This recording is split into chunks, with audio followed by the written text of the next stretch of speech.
উচ্চ বেকারত্ব আর মূল্যস্ফীতির চাপে চিড়ে চ্যাপ্টা নিম্ন ও মধ্য আয়ের মানুষ। এ অবস্থায় নানা প্রত্যাশা নিয়ে আসছে 2026-27 অর্থ বছরের বাজেট। মাননীয় সদস্যবৃন্দ, বাজেট অধিবেশনের তৃতীয় দিন নিম্ন ও মধ্য আয়ের মানুষের জীবনমান উন্নয়ন ও বেকারত্ব দূর করতে সরকারের পরিকল্পনা জানতে চান সংসদ সদস্যরা। নিম্ন ও মধ্য আয়ের জনগোষ্ঠীর জীবনমান উন্নয়ন, যুব সমাজের কর্মসংস্থান সৃষ্টি ও স্টার্টআপ, ক্ষুদ্র উদ্যোক্তা উন্নয়ন তহবিল গঠনের কোনো পরিকল্পনা সরকারের রহিয়াছে কিনা। আমির খসরু মাহমুদ চৌধুরী।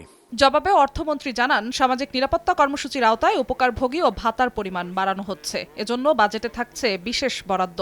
বেকারত্ব দূর করতে স্টার্টআপ তহবিলেও বরাদ্দ রাখা হচ্ছে 400 কোটি টাকা। এছাড়া বিনা জামানতে তরুণ উদ্যোক্তাদের সর্বোচ্চ 10 লাখ টাকা ঋণ দিচ্ছে কেন্দ্রীয় ব্যাংক।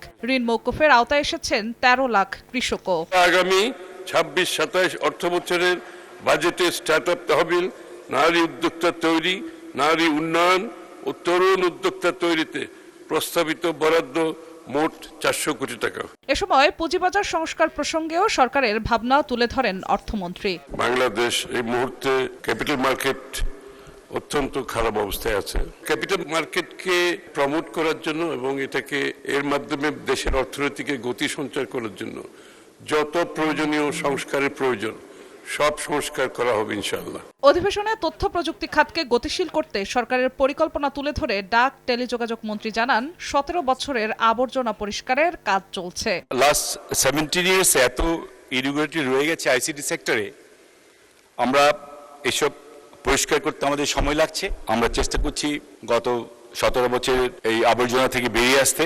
আসছে বাজেটে কন্টেন্ট ক্রিয়েটরদের বিশেষ গুরুত্ব দেওয়া হবে বলেও জানান ফকির মাহবুব আনাম। জিন্নাতারা যশোয়া, সময় সংবাদ, ঢাকা।